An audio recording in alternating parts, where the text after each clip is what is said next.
Ya estamos en el aire y don Miguel Guerrero es de la generación de Germán Emilio Ornes, de la generación de periodistas. Esos ejercicios de prueba para saber si uno redactaba. A mí me tocó en esa sala de redacción con esa sombra que pasaba por la redacción, aún siendo puertoplateño y uno conociéndolo, y no había conmiseración para nadie. Si había una falta ortográfica o te quitaban eso del rollo de la máquina. Ahí estaba Quirós, ahí estaba González, y don Miguel es un veterano periodista que a veces lo escucho con cierto desgano, cierta decepción del oficio, y siempre le digo, igual que a los maestros y maestras de mi generación, servidores judiciales, si repetimos eso, el desánimo se hará colectivo, y lo que tenemos que reconocer que algunos medios todavía nos dejan hablar sin injuriar, sin insultar, sin quitarnos la blusa y sin agresiones innecesarias. Bienvenido, don Miguel, gracias por aceptar.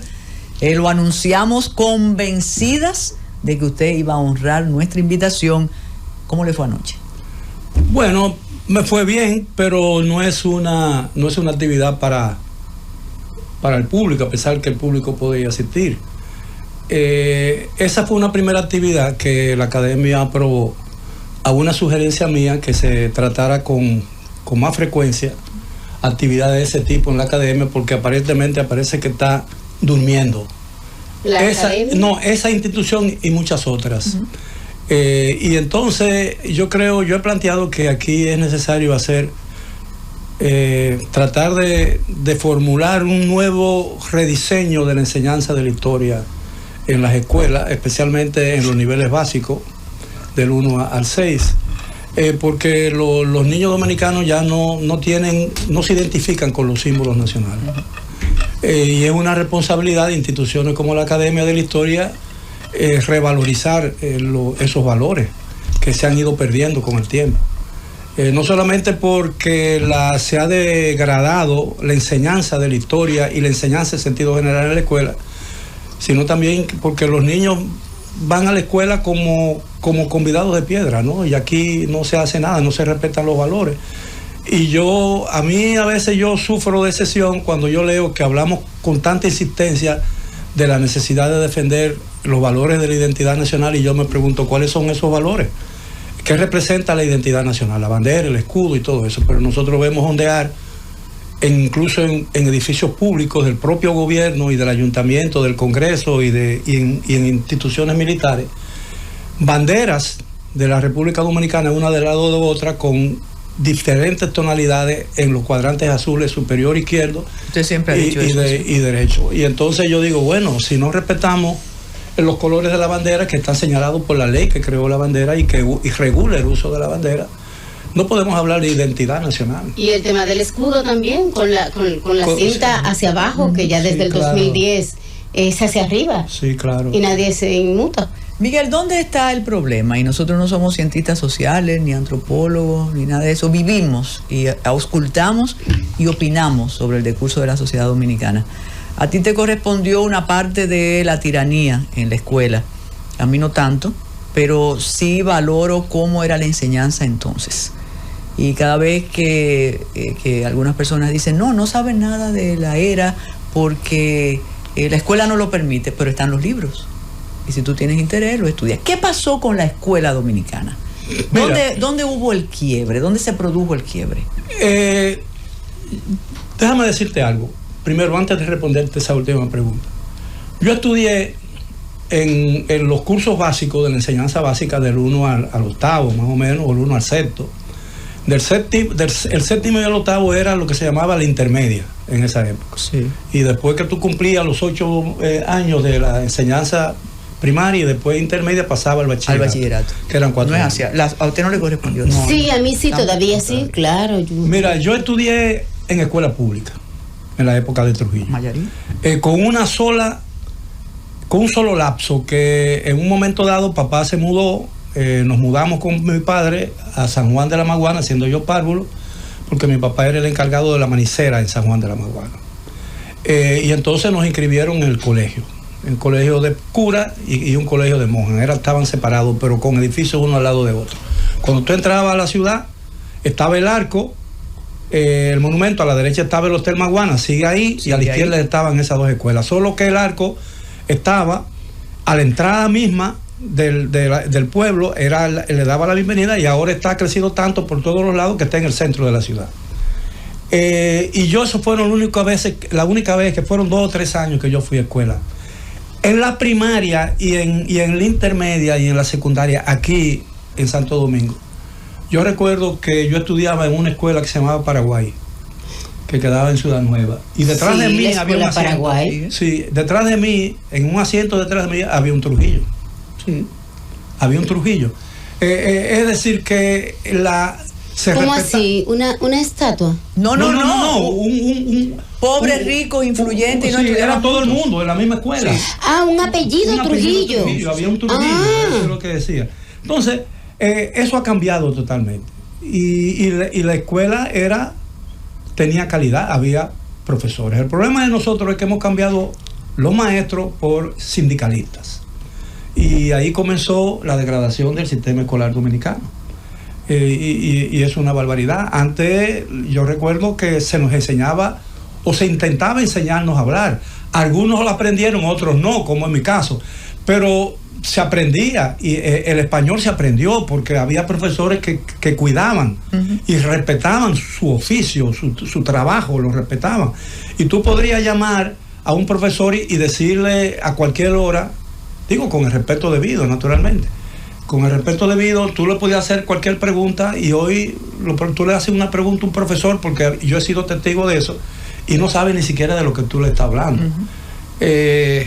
Yo recuerdo que en esa época, si tú tenías deseo de ir al baño, tú tenías que levantar la mano y esperar que el profesor o la profesora te dijera: ¿qué usted quiere, señor Guerrero? ¿Usted me permite, profesora o profesor, ir al baño? Sí, vaya. Y entonces tú tenías que levantar la mano, tú no te podías parar. Cuando un profesor entraba, uno se ponía de pie. Sí, claro, todo el mundo se ponía de pie. Y una vez que el profesor entraba, ordenaba al estudiante que estaba más cerca de la puerta de cerrar la puerta, y ya no podía entrar ningún alumno, porque tenían que esperar al profesor adentro. Entonces, esas son cosas que parecen pequeños detalles, pero tienen un valor extraordinario. Yo lo que creo es que ustedes no participaron por razones de edad. Yo les llevo algunos años. Ustedes no participaron en todas esas demostraciones populares que se dieron en las calles de Santo Domingo tras la caída del asesinato de Trujillo. Nosotros gritábamos: queremos libertad, aunque sea para morirnos de hambre. Y el problema es que mientras protestábamos, comenzamos a tumbar bustos, estatuas, a quemar todos los símbolos, Yo vivía frente a Radio Caribe, yo vivía en la Fabio Fiallo, y estaba entre la Fabio Fiallo y la calle donde estaba Radio Caribe, que bajaban también, está el parque que se llamaba Ramfi, hoy se llama Eugenio María. Pero detente, te fijas que estás, igual que la guerra, lo estás circunscribiendo el fenómeno a la capital. En todas las provincias no ocurrió igual. Bueno, no, está bien, pero yo terrible también. Bueno, pasó en muchas ciudades, ¿no? Y no necesariamente en todo el pueblo, porque recuérdate que un año antes de la muerte de Trujillo, aquí se hizo el famoso meeting y desfile de 1 millón de personas, que ha sido una de las demostraciones más grandes que ha existido en la historia de la República Dominicana. Y la misma gente que participaron en ese meeting eran las que estaban tumbando todos los símbolos del trujillismo. Recuerda aquella ocurrencia de un famoso dominicano que dijo que la población dominicana se había multiplicado después del 30 de mayo del 61. Claro, porque de todos ser trujillistas pasaron a antitrujillistas. Entonces, mira lo que yo pienso. ¿Cuál es mi teoría sobre esto? Cuando salimos a romper todos esos símbolos de la dictadura, creíamos que todos los valores que existían en el país eran valores de la dictadura. Y todos lo destruimos. Y destruimos valores que no eran de la dictadura y que no ha resultado difícil, imposible de reconquistar. Sí. Porque lo dejamos en un lugar y no nos acordamos dónde lo dejamos. Y ninguno de nosotros se ha preocupado a ir a buscarlo. Entonces ocurre con el debate político. Con la llegada de Guzmán se declaró aquí una amnistía política. Pero nosotros exiliamos el valor más importante que puede existir en una política, que es la moderación y la sensatez. ¿vale? Y entonces la moderación está exiliada de hace muchísimos años. Y no hay forma de que regrese al país. Pero eso invita a una reflexión profunda. Bueno, el país tiene otras preocupaciones y ya tú ves que ni siquiera las élites en este país se están preocupando por las verdaderas raíces de la crisis moral y social que tiene la República. Es que tienen otras urgencias también. Bueno, pero si no resolvemos esos problemas, todos los otros quedarán sin resolver. O lo resolveremos medianamente. Se necesita en la sociedad un elemento, una personalidad, un pensamiento que cohesione algunos grupos, porque eso es lo que está pasando. No hay una cohesión social. Ahora mismo tampoco hay ni siquiera un mediador, porque antes nos quejábamos y ahora anhelamos esas figuras.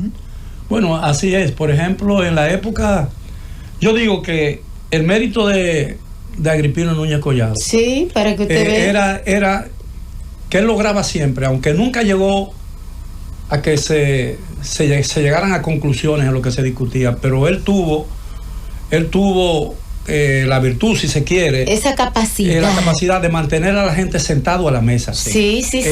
Porque aquí la costumbre dominicana es que si estamos discutiendo algo, a la primera diferencia nos paramos y nos vamos y abandonamos. Sí. Pero además, si hay 10 puntos en la agenda, es todo o nada, todo o ninguno. Es decir, bueno, pero estamos de acuerdo en 7. No, los otros 3 rompen la armonía y hay que comenzar de nuevo a discutir los 7 que ya habíamos aprobado. Y empezar por las diferencias. Y Agripino se caracterizaba por intentar empezar por los puntos con los que estábamos de acuerdo. Y en eso nos entretenía y nos quedábamos ahí hasta que y además disminuían los puntos de tensión y de fricción entre las partes. Sí, y él lo explica en sus memorias y explica cómo tenía que ir buscando consenso antes de sentar alrededor de la mesa. Ahora, por eso hablo de que falta. Aquí en esta cabina, en una ocasión, un sindicalista dijo algo que a mí me mortificó mucho. Él dijo que los descendientes de los primeros empresarios industriales que discutían todos esos proyectos que de verdad lograron reformas con Agripino, no tienen el mismo interés ni la misma calidez que sus padres. Y que entonces se hace muy difícil y posiblemente se pare. Vamos a hablar de Miguel Guerrero, historiador, periodista. Todos esos trabajos que has hecho, que algunos han resultado polémicos. Y además, hablando de la intolerancia, de que yo me paro porque Miguel no está de acuerdo conmigo o no quiere decir lo que yo digo, muchos todavía recuerdan algunas adhesiones políticas tuyas, partidistas, desde Balaguer hasta el presente. Aquí nos dijo un buen amigo y colaborador, Miguel Reyes, el embajador Miguel Reyes, que tú le avisaste que ya Balaguer había fallecido desde la clínica Abreu. Bueno, yo fui que di la noticia del fallecimiento de Balaguer. Y es curioso, Balaguer escogió hasta el día de su muerte, porque él murió el 14 de julio, que es el aniversario de la toma de la Bastilla. Dentro de 20 años, 50 años, se olvidará que Balaguer murió ese día, pero no se va a olvidar el hecho que dio inicio a la Revolución Francesa. Y fue una cosa muy curiosa, cayó domingo, y Alicia y yo terminamos como a las 12 de la noche del sábado, una sesión prolongada de reforma de la Constitución. Ahí fue que se aprobó la Constitución que restituía el principio de la reelección presidencial que había sido anulada en la reforma de 1994. Y con eso Balaguer terminaba de revalorizarse ante la sociedad dominicana. Es decir, ya se le criticaba por la reelección, pero ya la reelección estaba permitida. Y Balaguer nunca violó el principio de la reelección presidencial, porque él gobernó con la Constitución del 66, que deliberadamente él evitó ponerle la palabra reelección, no figuraba la palabra en todo el texto de la Constitución. Y como hay un principio, que tú como abogada bien lo sabes, de que lo que no está prohibido está claro. permitido. Y la Constitución lo dice. Y la Constitución lo dice además. Entonces, eso fue increíble. Y esa sesión duró hasta el sábado en la noche. Y yo recuerdo que salimos a cenar, pero ya estaban todos los negocios prácticamente cerrados, porque estamos hablando del 2002, que la ciudad de Santo Domingo no era lo que es hoy en día, así ¿no? Es, donde claro. tú te levantas a las 4 de la mañana y encuentras media ciudad despierta y medio y 100 restaurantes abiertos todavía.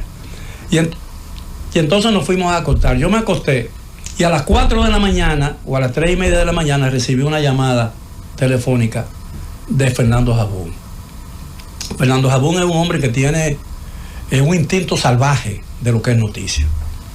Eso hay que reconocerlo. Y me dijo, mira, creo que Balaguer se murió, vete inmediatamente a la clínica. Y no tenía que decírmelo 2 veces, porque mi instinto periodístico, yo podría estar inválido y yo me levantaba para ir. ¿Te pusiste corbata y todo? No, me puse la misma ropa, pero no me puse corbata. Pero cuando yo llegué manejando, y ya el camarógrafo me estaba esperando. Y como yo era una persona conocida en esos círculos, me dejaron subir al piso de la clínica Abreu, detrás no del lado de la Independencia, sino del lado que está frente al parque, el Parque Hosto. Sí, que por ahí está la emergencia. Sí, que está la emergencia. Sí. Me dejaron subir y había algunos de todos esos militares que custodiaban a Balaguer, que a fuerza de verme, tú entiendes, te toleran y te ven y sabían que yo no era una persona enemigo del régimen, ni nada de eso, ni mucho menos una persona peligrosa. Y me conocían como periodista. Y ya estaba el camarógrafo ahí, y entonces yo pude subir. Los médicos salieron, 2 médicos salieron, y ninguno de los médicos me quiso decir si realmente había... ¿Y estabas solo tú en ese pasillo? No, yo estaba prácticamente solo. Había la habitación ahí, yo estaba en una, no recuerdo bien, pero era una especie de saloncito donde había una butaquita para 2 personas, un love seat de eso. Y yo estaba sentado, pero yo no iba a estar sentado. Y estábamos ahí, yo imagínate, con mi camarógrafo. Claro, la ansiedad. La ansiedad. Entonces, yo intenté en un momento dado que salió un médico. ¿Tenías celular de esos grandotes? Nosotros teníamos celular. Sí. Yo aproveché la salida de un médico y yo me asomé a la puerta y vi que Balaguer era prácticamente un cadáver. Estaba ya, era una cosa que se veía que no con el rigor mortis. Y entonces yo llamo a Fernando y le digo, mira, parece que este hombre se murió. Da la noticia. No, espérate. Aquí no hay nadie. ¿Y estaba solo? Sí, yo estaba solo. El cadáver. Sí, bueno, no, los médicos salieron un momentito y el cadáver, porque los médicos entraban y salían, Pues entonces Asbun tuvo la información desde adentro. No. Bueno, de que, no, sí, aparentemente... Sí. Porque se decía que estaba ya, que se estaba esperando su muerte, ¿no? Lo que pasa es que la atención por la reforma de la Constitución había acaparado más la atención pública y los medios se habían olvidado. En cualquier momento Balaguer se muere, y cuando se muere, se murió, y damos la noticia. Entonces, yo le dije a Fernando, mira, me parece que se murió. Da la noticia. Y dije, no, espérate. Aquí no hay, yo estoy solo aquí. Estoy solo, así que no hay problema. Y entonces en ese momento entró Rafael Alburquerque. Que era ministro de Trabajo. Sí, era ministro de Trabajo. Y cuando ella entra, que ve ahí como al 30 segundos ella entra, ella dio un grito. Ah, no, Rafaela. No, Lila. Era diputada. ¿Cómo dije yo? Rafael Alburquerque. Rafaela. Es que la A siguió junta. Sí, seguía junto. Lila Alburquerque. Ella dio un grito y entonces yo llamé a Fernando, me arriesgué. Fernando, murió el hombre. Sí, porque se dio. Ella se había soñado eso. Y recuerde que ella tuvo una participación importante en el proceso de la Constitución. Claro. Sí, claro. Y yo di la noticia. Y yo comencé diciendo, ponme al aire, rápido, ponme al aire. Y yo dije, Balaguer ha muerto. Ha fallecido el presidente de la República. Así que comencé yo, y después di todos los datos, y entonces describí el ambiente, las veces que yo había tratado de tal, y hice una pequeña sinopsis de la enfermedad de él. Mira, yo tuve una idea. Yo a Balaguer le renuncié 2 veces. Primero como director de corte. Cuando él ganó las elecciones del 86, si tú me permites que yo diga esto, ¿no? Porque tú me has preguntado de... Claro. Cuando es una cosa, mi intención era irme fuera.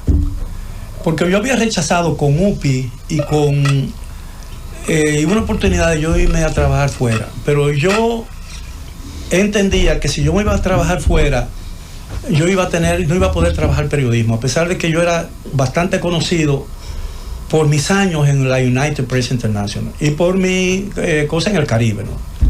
Y tenía miedo, y mis hijos estaban pequeños, bueno, estaban ya grandecitos, y entonces yo no quería, tenía miedo de salir. Pero cuando yo fui el jefe de prensa de la campaña de Morales como vicepresidente. Pero tú eras un hombre de Morales. De Morales, sí, yo fui ahí porque trabajaba con él. Y entonces, Morales, como lo nombraron director de CEA siendo presidente de la República, yo no salí en el primer decreto con Balaguer, contrario a como salí en el primer decreto con Leonel Fernández, porque yo le había dicho a Balaguer que yo quería irme afuera. Es un sitio donde yo podía desarrollarme como escritor. Y entonces, aparentemente lo estaban buscando. Y entonces después apareció un decreto nombrándome a mí director de Inazúcar. Yo me quejé con Morales. Dice, no, yo te necesito ahí porque tú necesitas una gente que... usted no me necesita ahí porque Inazúcar es un banco de datos, eso no sirve para nada. Bueno, y tuve que aceptarlo. Entonces yo al año yo renuncié, llamé a Bello que yo me iba porque yo ganaba en Inazúcar 1.500 pesos mensuales. En esa época. ¿Cuál sería el equivalente de esa época? Y yo ganaba 10.000 pesos. Yo ganaba 7 veces en Central Romana con muchísimos privilegios adicionales que yo ganaba en eso. Y yo dije, yo me voy. Entonces Bello me dijo, no te precipites, y me llamó. Entonces Balaguer me llamó y me ofreció Corde. Yo lo acepté. Y yo tuve... ¿Lo lamentas? Claro que lo lamento. Yo me fui a los 2 meses, yo renuncié a los 2 meses. Porque eran 23 instituciones que estaban al servicio, todas ellas estaban quebradas. Y las empresas quebradas son los mejores negocios para un funcionario público. Y esas empresas las quebraban una y otra vez. Y el país se estuvo pagando durante mucho tiempo y sigue pagando la quiebra de la empresa pública en términos de inflación. Por cierto, un paréntesis importante. ¿Corde existe o no existe? No lo sabemos. No lo sabemos. Bueno, el edificio todavía está ahí, pero yo no le veo el letrero de Corde. Porque eso fue de los primeros decretos. Bueno, también se quedó en que iban a anular el CEA, porque ya el CEA no tiene razón de ser. El CEA ya no produce azúcar. El CEA lo que es una agencia de bienes raíces. Pero hay funcionarios ahí. Sí, es una agencia de bienes raíces. Sí. Mira, volvemos a esa época de funcionario. ¿Cómo tú pudiste escribir todo lo del gobierno de Antonio Guzmán? ¿Como periodista o tú tenías una pensión? No, yo escribí eso en la pandemia. El libro salió en octubre del 2020. Y yo escribí ese libro en mi casa, en el cautiverio de la pandemia. Claro, yo tenía todos esos datos recopilados porque yo tengo un buen archivo que está ahora en un depósito, porque yo vivo en una casa, un apartamento muy pequeño, no me cabe nada. Y yo lo escribí ahí, en la soledad de que tú no podías salir. Claro. Y yo tuve un tiempo, nos fuimos a una propiedad que tenemos cerca de la ciudad. Ahí nos fuimos con toda la familia, duramos como 1 mes y medio, y ahí yo terminé de corregirlo y todo eso. Y yo lo saqué el libro 2 meses después que el gobierno de Abinader se había juramentado. ¿Por qué te disgustaste con Leonel Fernández? Porque nada de lo que hablamos él lo cumplió. Y yo entendía que si yo estaba más tiempo ahí, mi salida, que iba a ser inevitable, le podía hacer daño, que no le hacía daño, mientras él tuviera ese nivel de popularidad tan alto. Yo me fui y era como tuvo el efecto de una sombra sobre un muro que no deja huella. Y yo me fui en buenos términos. A mucha gente que le renunció después le mostró mi carta diciéndole así se renuncia. Pero usted quedó disgustado con Leonel Fernández. Se convirtió en un gran crítico de ese gobierno. Pero cuando él volvió en el 2004, porque yo volví a votar por él en el 2004. Porque no podía, yo decía que él era mejor opción todavía que Hipólito Mejía, que intentaba reelegirse. Lo que pasa es que él vino con lo peor que había dejado, y yo entendía que él tenía el mérito suficiente para que se le considere una segunda oportunidad. Y ese fue quizás mi error. Pero déjame decirte eso, yo lo seguía apoyando. Y yo no... ¿Por qué yo me fui en un momento dado? En una oportunidad yo me entero de un decreto. Porque Manuel Jiménez, que era corresponsal en Palacio del periódico Hoy, me enseña el decreto. Y yo voy donde Pina Acevedo y le digo, mira, yo soy el director de prensa, yo soy el que tengo que manejar esto, tú no le puedes entregar eso. Y así se dieron muchas veces. Un día yo llegué a Palacio, el presidente no estaba, y yo no supe dónde estaba el presidente hasta que él llegó al mediodía. Estaba en un desayuno del grupo ese de Mauricio Báez y ese tipo de cosas. Y yo le había dicho muy claramente que a mí no me interesaba su agenda personal, que yo no quería saberla, incluso yo no quería saberla, pero que la agenda pública yo tenía que saberla. Porque nosotros nos hicimos amigos en un viaje que hicimos. Yo no sabía quién era él y él me conocía, pero no habíamos tenido ese vínculo de amistad. Y nosotros fuimos invitados a un seminario que tenía tres etapas, y invitado por el Departamento de Estado, a través de la embajada aquí. Por los dominicanos fue él y yo, y fueron de muchísima otra gente de América Latina. Él era entonces candidato a la vicepresidencia de la República. Ahí nos hicimos amigos. El primer seminario se hizo en Quito, el segundo en Nueva York y el tercero en Washington, con días de intermedio, ¿no?, entre uno y otro. En esa cosa, en ese lapso de 2 semanas, nosotros nos conocimos. Y yo supe que él siempre me seguía. Yo tenía admiración por ese hombre joven que siempre escuchaba su comentario en materia internacional. Y yo decía que era una persona que una vez se conoció a nivel nacional. Era una persona que tenía mucha posibilidad de transformar el país porque no tenía compromiso con el pasado. Y se suponía que no tenía también vínculos comprometedores con ciertas élites nacionales. Incluso yo le presenté a Carlos Morales, le presenté ya a él como candidato a la vicepresidencia de cuando vinimos, y que él perdió las elecciones. En ese lapso entre una elección y otra, yo le presenté a Morales, le presenté a Ricardín Hernández, que la compañía de nosotros le trabajaba. Y eso le fue de mucha utilidad. Pero entonces, lo que rompió el saco fue que un día hubo una especie de ciclón en Higüey.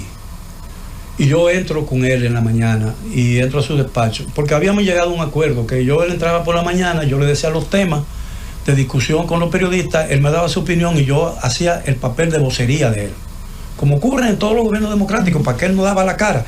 Si yo me equivocaba, se equivocaba el vocero, no se equivocaba el presidente. Claro. Eso era. Y en los viajes ese que hicimos antes de que él fuera presidente, yo le había hablado de que yo tenía como una tesis, un libro escrito de cómo debía funcionar una oficina de comunicación en un gobierno. Y él se interesó mucho y yo incluso le entregué una copia. Yo no sé si yo me quedé con una copia porque yo tenía eso y después me di cuenta de que para mí, personalmente, no me era de ninguna utilidad, pero él entendía que para él podía ser de utilidad. Y después dejamos de verlo como 1 año y pico. Y cuando él estando en las funciones. Después que él llegue, después que él llegó, que llegamos del seminario. Del viaje. Y después en la campaña, ya él como candidato volvimos a tener una relación. ¿Y qué pasó el día del ciclón? Pero él me llama como 1 semana o 10 días antes de instalarse y me ofrece el cargo. Y entonces yo se lo acepto con muchísimas condiciones que ya habíamos hablado. Entonces el día que hay ese ciclón, yo entro y le digo que le pregunto al final. Me dice, no, yo todavía no sé si voy a ir, voy a esperar un informe de inteligencia para ver si amerita mi viaje. Y yo digo, bueno, avíseme con tiempo porque si no yo me voy antes y me llevo a la gente de... Bueno, dice, no te preocupes, yo me voy. Entonces eso, vamos a poner que eso eran las 8:15 de la mañana. Se fue el hombre solo. Entonces 8:15 de la mañana, como a las 9 yo estoy en mi despacho hablando con los periodistas y yo que un helicóptero. Yo digo, ¿qué pasó? Y entonces yo voy y entro y me dice, no, fue el presidente que se pone curso. pero esto es la casa de los trucos, me dije yo para mí. Entonces, ¿y qué hacemos? Entonces yo comencé, le dije a uno, Rafael Núñez, que era el subdirector, y Sandy Loco, que era su directora también, el primero para prensa escrita y el segundo para televisión, que cogieran a su personal y se fueran huyendo para Higüey, porque yo supe que él se había ido para Higüey. Pero entonces después me dice un oficial. Perdón, ¿ameritaba credibilidad entonces quien te dijo se fue para Higüey el presidente? No, espérate. Entonces después yo averiguo, sí, porque yo me había dicho, y dije, ¿para dónde va el presidente? Se va para Higüey. Y entonces yo, preocupado, ordeno eso. Pero como a los 5 minutos entra una persona y me dice, señor Miguel, don Miguel, no se preocupe, que fue un camarógrafo con él. Y digo yo, bueno, menos mal. Y entonces yo llamo a Sandy y le digo, Sandy, ¿tu camarógrafo fue con él? ¿Cuál de los camarógrafos tú enviaste? No, yo no he enviado ningún camarógrafo, yo no sé. Y entonces averiguo de nuevo y me dice, no, era el camarógrafo de Freddy Vera Goico. Y digo yo, ¿cómo va a ser? Y dice, sí, y Freddy Vera Goico se fue con él. Le dije yo, no, este es mi último día. Me fui para mi casa, cogí mi computadora, mi laptop que yo tenía, me fui para mi casa. Era un jueves en la tarde, era un jueves en la mañana. Escribí me bañé y llegué nuevamente, me llamé, desayuné de nuevo, boté el mal humor. Para enfriar la cabeza. Sí, enfrié la cabeza, escribí una carta y la llevé esa tarde a Palacio. Y no me dejaron entrar. No pude entrar, no que no me dejaron entrar, sino que no pude entrar al despacho para entregársela personalmente al presidente. Entonces se lo di a Juan de Lancer, que era su ayudante personal. Y cuando yo estaba saliendo delante del despacho, el general que era el jefe, ¿cómo se llamaba el general? Un tipo muy decente, muy amable, un hombre, un verdadero caballero. Me dice, señor Guerrero, no se preocupe, que ya eso se va a arreglar. Y yo le dije, too late. Muy tarde, porque ya la decisión está tomada. Así fue que yo renuncié. Y él no me llamó hasta el sábado en la mañana. Es decir, estamos hablando del jueves. El viernes yo estaba en mi oficina y el sábado en la mañana él me llamó. Y hablamos, y entonces él no me dice, caramba, no me dice, ¿por qué usted me hizo eso? Venga, otra vez, nada. No, lo único que me dijo, yo espero seguir contando con su apoyo. Yo le decía, usted sabe que podrá seguir contando con mi apoyo. O sea, usted no va a decir que él le dijo, ay, ¿por qué te fuiste? Nada. No, nada de eso. No me dijo, no hizo mención, no me preguntó por qué. No me preguntó si yo estaba disgustado, absolutamente. Bueno, yo sé que tenemos que ir a una pausa, pero cuando regrese recuerde que usted tiene pendiente decirnos por qué finalmente no se fue al extranjero. Porque usted tenía planes de irse. Bueno, porque te dije que fue que el presidente me nombró en Azúcar. Y yo estaba esperando y Morales me convenció, me dijo, por un tiempo, ayúdame por un tiempo y después tú te puedes ir a una... acuérdate que un nombramiento en el exterior toma tiempo porque tienen que mandar una solicitud y tienen que esperar el placet, sí, que es el consentimiento del país para aceptarte como embajador o como funcionario. ¿No colaboró con el gobierno de Hipólito Mejía usted? No, el estilo de Hipólito nunca... Yo lo entrevisté varias veces, era divertido, sin lugar a dudas, pero no congeniaba conmigo. Yo escribí un libro sobre eso, que se llama Tocando Fondo. Que tiene que ver con la crisis bancaria del 2003. Y los capítulos son de los 12 meses del año, enero, febrero, marzo, abril, mayo. Y al borde de la crisis también. Hacemos la pausa. Entonces, ¿en cuántos es usted autor? Uno es coautor. Coautor. ¿Y los otros? Son autor yo solo. Ok, perfecto. Eso fue por invitación. Bueno, soy coautor porque hubo un seminario y nosotros tuvimos ponencias muy extensas de varios días. Y luego se aglutinaron todas esas ponencias en un libro y se publicó con los nombres de todos los que Claro, igual como en el de Seguridad Ciudadana, que yo soy coautora de ese y soy autora del de Inteligencia. ¿Y sus libros todos están en Amazon? Sí, están en Amazon. Pero yo tengo un problema, no debía decirlo aquí. Usted mismo lo vende. No, pero es que en el exterior, pero que en el exterior agotado. El problema es que yo no sé cuándo se están vendiendo, porque yo tenía una cuenta en los Estados Unidos y la cuenta fue cerrada porque yo dejé de depositar y gasté el dinero y jamás he vuelto a abrir una cosa y entonces No es como Amazon pagarle a usted sus utilidades. No, porque ellos no pagan, ellos pagan y transfieren a cuentas en bancos dentro de los Estados Unidos. Sí. Y entonces yo tengo 2 años, que no hace 2 años que yo no recibo un centavo, yo no sé cuánto. No recibe sus prestaciones, pero los libros sí están disponibles para el que quiera comprarlo. Claro, todos están ahí. Miguel, hay una anécdota que tú relatas en uno de esos textos que tiene que ver con la visita de don Antonio Guzmán Fernández a la Secretaría de Estado de las Fuerzas Armadas, que como usted dice, no era ministerio todavía. Tú debes compartir. Claro. Eso fue lo que compartimos hace un momento. Pero fuera del aire. Fuera del aire. Bueno, siendo presidente electo, y todavía había discusión y mucha rivalidad política, él fue recibido en la Secretaría de Estado de las Fuerzas Armadas, ahí que queda frente a la Plaza de la Bandera, que entonces se llamaba Plaza de la Independencia. Y fue recibido por toda la jefatura de Estado Mayor y el ministro, que era entonces secretario de Estado de las Fuerzas Armadas. Y a la salida estaban todos los periodistas ahí esperando. Esa reunión se hizo con la autorización de Balaguer, porque él todavía no era presidente. No era juramentado todavía. Sí, no era juramentado. Ya se había oficializado su elección. Y él le dijo a la prensa que le preguntaron que qué se había discutido ahí. Entonces él dijo que los militares le habían ofrecido su total y absoluto apoyo, y todas esas cosas, y dijo otra cosa. Entonces los periodistas se fueron, yo me quedé conversando con él y con Sonia y con el esposo de Sonia, que murió desgraciadamente, que después fue nombrado como secretario administrativo de la presidencia. Hernández. Y Sonia su hija le preguntó, papá, ¿y es cierto que ellos te ofrecieron tu apoyo? Y dice, no hablamos de eso, pero que lo desmientan. Imagínese. Genial. Dicen que el doctor Fernández, expresidente de la República, es cuidadoso con las personas que escriben como tú has escrito de él. ¿Tú has vuelto a verlo alguna vez? Muy esporádica. Bueno, yo no he vuelto a reunirme con él, eso es evidente. Y yo tengo entendido que el libro le disgustó a cualquiera, porque además se hicieron 6 ediciones del libro. Oye. Y no tiene ni un piropo para él. No, y la última fue ampliada con versiones sobre reacciones positivas al libro y evidentemente críticas a él. Una incluso de Jorge Suberoiza, que había sido jefe de la Suprema Corte, de Carlos Alberto Montaner, que era muy amigo mío, y que yo le había puesto presentación del libro y él me presentó uno de mis libros también. Una carta de Hugo Tolentino Díaz, diciendo que ese libro iba a estar en el Parnaso de la literatura, ese tipo de cosas. Y no recuerdo de otra gente.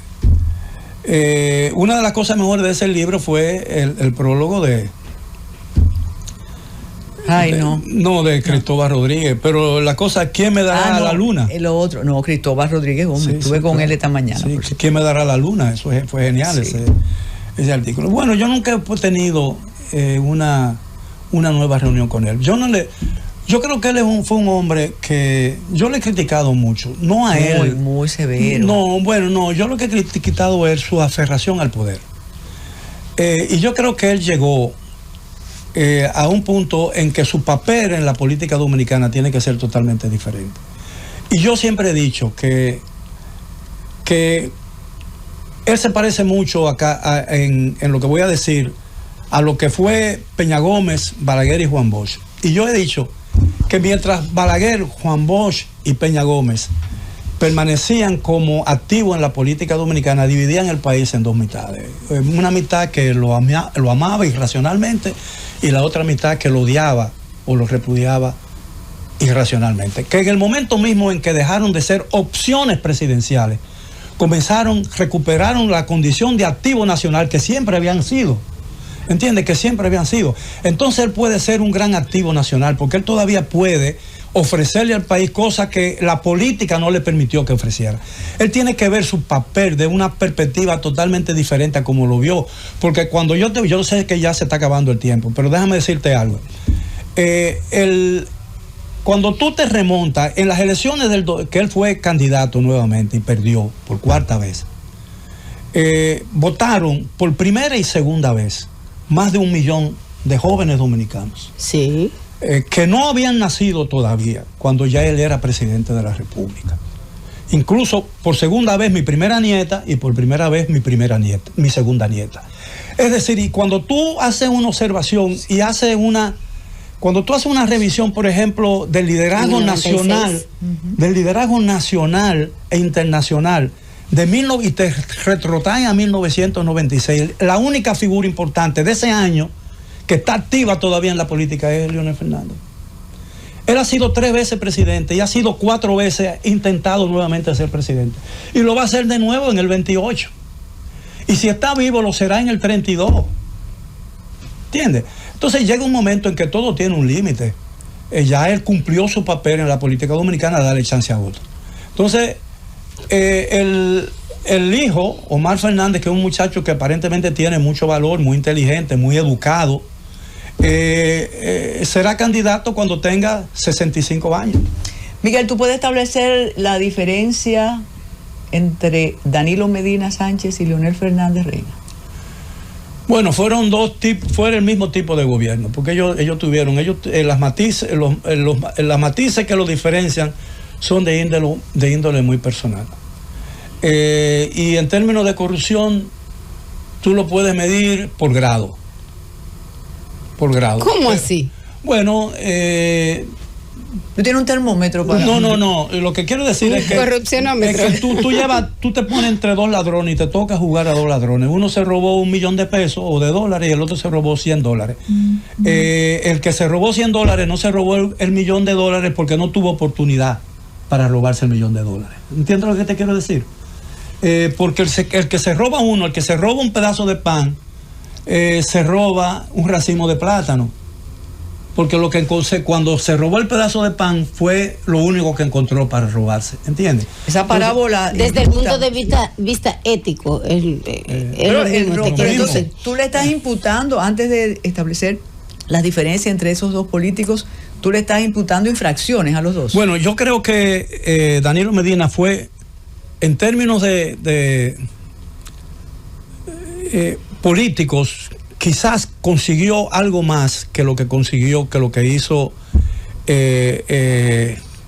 Leonel Fernández. El mérito de Leonel Fernández en este caso fue que él hizo cosas que eran innovadoras. Y muchas de las cosas que no pudo hacer y que hizo Danilo, que fueron tan importantes como lo que hizo Leonel, quizás no se hubieran podido hacer si antes no lo hubiera hecho Leonel Fernández. Yo no estoy quitándole mérito a los logros que ambos consiguieron. Yo lo que creo que en el caso... En cuanto al desarrollo del país. Al desarrollo del país. Okay. En el caso de ambos, en lo que tiene que ver con la corrupción, y yo tengo que admitir, desgraciadamente, que fueron muy permisivos con sus amigos lo primero y con sus familiares lo segundo. No, Balaguer decía que la corrupción se detenía en la puerta de su despacho. Como... Y tú eres balaguerista, ¿verdad o no? Bueno, yo tuve muchos nexos personales con Balaguer porque teníamos simpatías personales, nos hicimos amigos. Porque yo nunca critiqué a Balaguer desde el punto de vista personal. Yo lo criticaba políticamente. Y él me reconoció. Bueno, la segunda edición de enero de 1962, el Despertar Dominicano, tiene como prólogo una carta que me envió Balaguer sobre el libro, donde me invitaba a seguir trabajando la historia y me hablaba de que él me reconocía vena de escritor ahí y me alentaba a seguir trabajando. Y entonces yo lo usé con su permiso como prólogo y él me autorizó con carta que yo lo usara como ¿Es el presidente Abinader alguien atípico, una especie de luz, de ser diferente o más vanidoso que la diferencia que es? ¿Cómo es eso? Yo diría que es un candidato permanente. Sí. Y yo creo que actúa más como candidato muchas veces que como presidente. Y su decisión, que es un mero capricho, de juramentarse ya inhabilitado para ser presidente a partir del 2028 en el Teatro Nacional, yo creo que parecería como buscando endoso público, y yo creo que le quita solemnidad. Y el pretexto, la justificación de que la Asamblea es muy no tiene suficiente espacio para albergar a todos esos estadistas que vienen. Para mí no justifica la decisión. Miguel, dice el queridísimo amigo abogado Santiago José que usted debe venir más frecuente, pero si no pero déjame decirte público algo. Perenne ahí. Él rompió en su juramentación primera el protocolo y el rito. Él llegó al Palacio del Congreso con la banda presidencial puesta, para que nadie se la pusiera. Y eso me recordó la vez que Napoleón se coronó a sí mismo. Le quitó la corona al Papa y se la puso él mismo. Es que todo cambió desde el 16 de agosto. Así es.